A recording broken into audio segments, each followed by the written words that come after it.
Après un événement traumatisant dans sa propre maison, cet adolescent se retrouve à devoir continuer à vivre dans ce lieu effrayant. Mais quand la nuit arrive et qu'il est dans sa chambre, 3 coups à la porte le ramènent à l'horreur qu'est sa vie désormais. Est-ce que vous êtes prêts pour une nouvelle histoire au coin du feu ?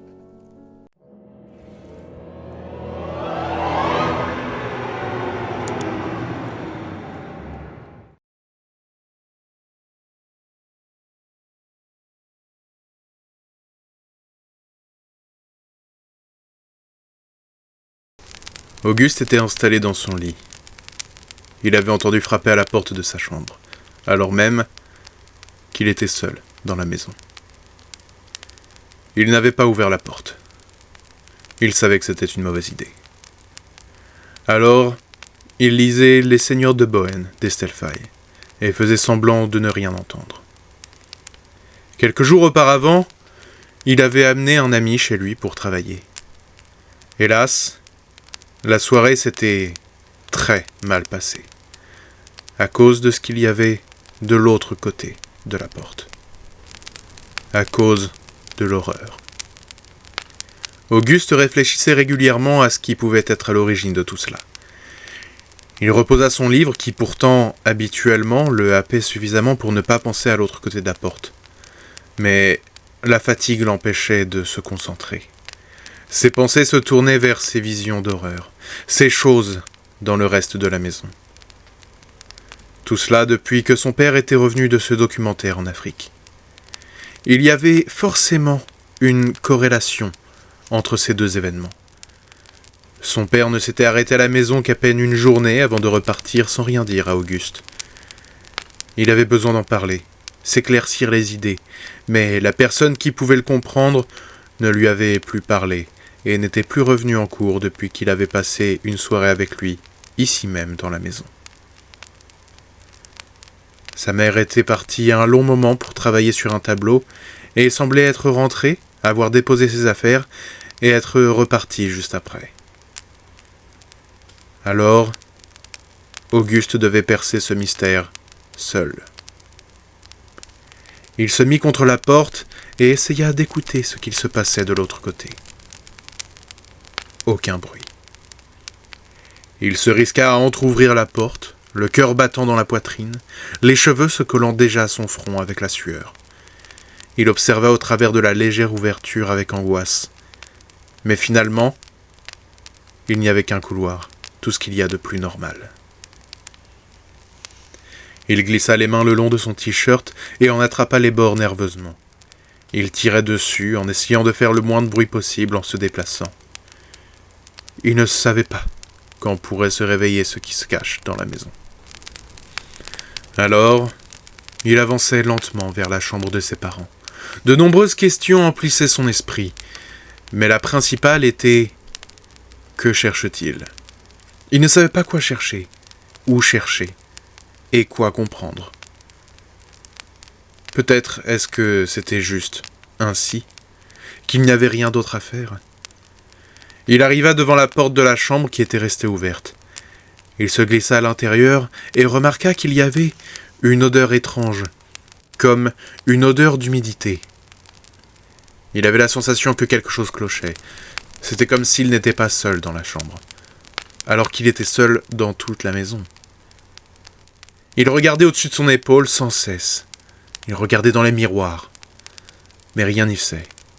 Il y avait constamment cette sensation qu'il y avait quelqu'un avec lui. Et l'odeur d'humidité devenait de plus en plus forte. Il avait cette impression d'entendre quelque chose, mais il ne comprenait pas quoi, alors il avançait encore. Il contournait le lit de ses parents.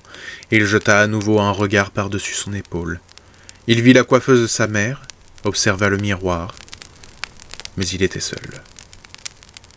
Mais toujours ce léger bruit, comme une vibration, et cette odeur. Il se dirigea vers le dressing, il attrapa la poignée de la porte et ouvrit d'un coup. Le dressing se présentait en 2 longues rangées de vêtements, se terminant sur, de chaque côté, des tiroirs. Mais au centre du dressing, quelque chose se trouvait là, sans y avoir sa place.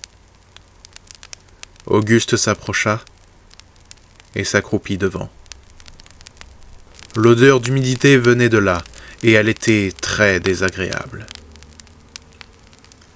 Il observa l'objet un instant. C'était une statuette faite dans une pierre couverte d'algues. Elle avait une forme étrange qu'Auguste ne savait pas vraiment décrire. Par contre, ses yeux étaient étranges. Ils étaient dans une pierre différente. Une pierre rappelant l'eau. C'était magnifique. Mais il se rendit compte aussi d'une chose. Cette statuette dégageait quelque chose. Quelque chose de mauvais. Il ne savait pas l'expliquer, mais il y avait quelque chose de négatif qui s'en dégageait. Quand il tendit la main vers cette statuette, une douleur abjecte traversa son corps. La douleur fut si brutale qu'il en vomit et crut perdre connaissance en un instant. Il tomba en arrière, pétrifié. Il regardait la statuette. Puis il eut l'impression qu'elle commençait à briller, et c'en fut trop pour lui. Il se releva et partit en courant vers sa chambre. Il sentait que la maison bougeait, les murs tremblaient, et il se jeta sur la porte de sa chambre pour s'enfermer dedans avant que l'enfer n'arrive. Il s'assit dans son lit et prit son téléphone. Il chercha à appeler son père, mais il ne répondait pas. Il essayait d'appeler sa mère, mais là non plus, pas de réponse. Il prit alors un instant pour respirer et se calmer, puis il appela son ami qui était venu travailler chez lui. Le téléphone sonna. Et sonna. Encore. Puis... Allô? Salut, je te dérange? Non, si, bref. Désolé de plus donner de nouvelles, j'arrive pas à assimiler ce que j'ai vécu. Mon cerveau, il y arrive pas. Je suis désolé que t'aies vécu ça. Je voulais pas que ça arrive. Oui, c'est arrivé. Depuis, je pleure toutes les nuits. J'ose plus sortir de ma chambre. J'ai peur au moindre bruit. J'en peux plus. Je suis vraiment désolé. Je sais pas quoi te dire. Je sais pas quoi dire. Mais fallait me dire de pas venir. C'est aussi simple que ça. T'as détruit ma vie. Ne m'adresse plus jamais la parole. Adieu. Auguste resta sans voix de l'autre côté du téléphone. Il était seul. Il n'avait même pas un ami pour l'aider. Il entendit 3 coups résonner contre la porte de sa chambre, et il se raidit. Il savait qu'à cet instant exact, l'enfer se déchaînait de l'autre côté de la porte. Pour une raison inconnue, il était en sécurité dans sa chambre, mais nulle part ailleurs. Il tendit le bras et attrapa les Seigneurs de Bohême. Il allait lire quelque temps, et avec un peu de chance, tombait de fatigue. Les minutes passèrent, et effectivement, il finit par tomber de fatigue. Il dormit jusqu'à 5 heures du matin, quand une secousse le réveilla. Il hurla de terreur, mais fut rassuré directement par ce qu'il vit. Sa mère était venue le réveiller. Il leur demanda ce qu'il se passait. En lui passant la main dans les cheveux, elle lui expliqua qu'ils avaient un voyage à faire, et qu'ils ne pouvaient pas partir sans lui dire au revoir. Il leur répondit qu'habituellement ça ne les dérangeait pas, mais il vit ses parents échanger un regard, et il comprit que quelque chose se passait. Alors, il leur expliqua ce qu'il vivait, et leur répondit qu'il viendrait avec eux. Sa mère refusa, c'était très risqué. Mais il insista. En rentrant dans la voiture, Auguste sentit une odeur d'humidité. Et il entendait une voix venant du coffre, répétant la même phrase en boucle. N'est pas mort ce qui a jamais dort. Et dans les airs peut mourir, même la mort. Eh bien, je dirais que ça ne doit pas être vraiment le meilleur endroit pour passer du temps. Je pense qu'à sa place, moi aussi, je voudrais partir le plus vite et loin possible. Et vous? Qu'est-ce que vous en pensez? Est-ce que vous voudriez partir? Est-ce que vous voudriez explorer les secrets de la maison? Est-ce que vous voudriez comprendre d'autres secrets? Qu'est-ce que vous pensez qui peut bien se passer? Où est-ce qu'ils vont? Qu'est-ce qu'ils font? À quoi pensent-ils? Quelle est l'idée derrière tout cela? Dites-moi vos idées en commentaire. En attendant, moi j'aimerais prendre un petit instant pour vous parler un petit peu, pour vous ouvrir mon cœur. C'est-à-dire que cette histoire a été très difficile à écrire. J'ai eu vraiment beaucoup de mal à trouver exactement comment je voulais l'attaquer, comment je voulais l'amener, etc. Je suis passé par plusieurs étapes, mais il y avait toujours quelque chose qui me bloquait, qui m'empêchait d'aller de l'avant, de poursuivre l'écriture, etc. À un point tel que je me suis retrouvé plusieurs fois à aller faire des longues balades, essayer de voir d'autres choses, essayer de m'ouvrir l'esprit différemment. C'était vraiment très difficile d'écrire cette histoire, à un point tel que j'ai failli ne pas sortir d'histoire cette semaine. J'ai vraiment réfléchi à est-ce que j'annulerais pas juste la sortie de la vidéo pour pouvoir prendre le temps pour écrire cette histoire. Ce qui serait du coup la première fois que je fais ça, parce que depuis que j'ai créé la chaîne, toutes les semaines, en dehors des seuls moments où je prends une petite pause, donc c'est la période de Noël, toutes les autres semaines, j'ai toujours sorti une vidéo par semaine. Mais effectivement, là, j'ai hésité à sortir la vidéo jusqu'à ce que, en fait, là je vous le dis, hein, hier, j'ai eu l'inspiration, j'ai trouvé ce que je voulais et comment je voulais le traiter. Donc j'ai été, pour une fois, j'ai été très efficace en une journée, j'ai vraiment réussi à avoir le tout. Mais ouais, j'ai vraiment hésité à sortir la vidéo cette semaine parce que j'avais peur. Je me disais que je savais pas si je serais capable de faire une bonne histoire. Et voilà, je voulais juste dire que toutes les semaines, je sors une vidéo. C'est beaucoup de travail. C'est vraiment... on se dit pas forcément que c'est autant de travail que ça, mais toutes les semaines, pouvoir créer des nouvelles choses qui ne se ressemblent pas trop, etc., ça fait... c'est compliqué. Mais je me suis toujours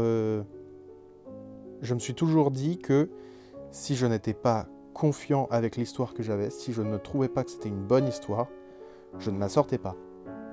Parce que je veux vous donner de la qualité, je veux proposer de la qualité, parce que de toute façon, ce que je fais ici, c'est aussi en grande partie pour moi.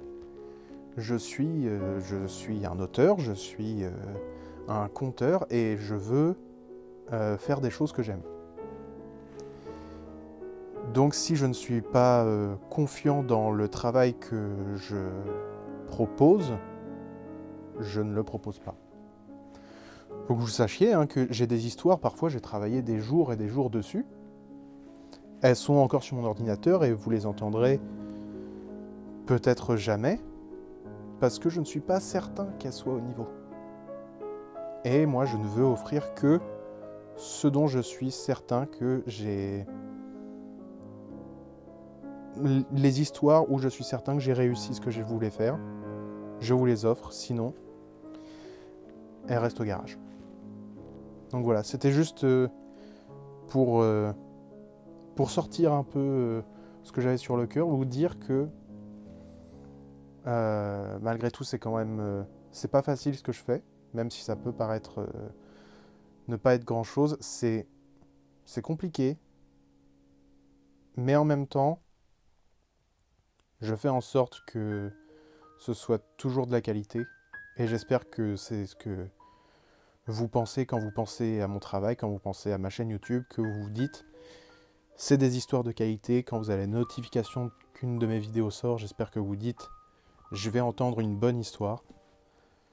Parce que c'est l'objectif que j'ai à chaque fois que je sors une vidéo, c'est que vous passiez un bon moment et que vous vous dites que voilà, ce que je fais, c'est mon truc, c'est unique, c'est quelque chose de particulier qui vous touche d'une certaine façon.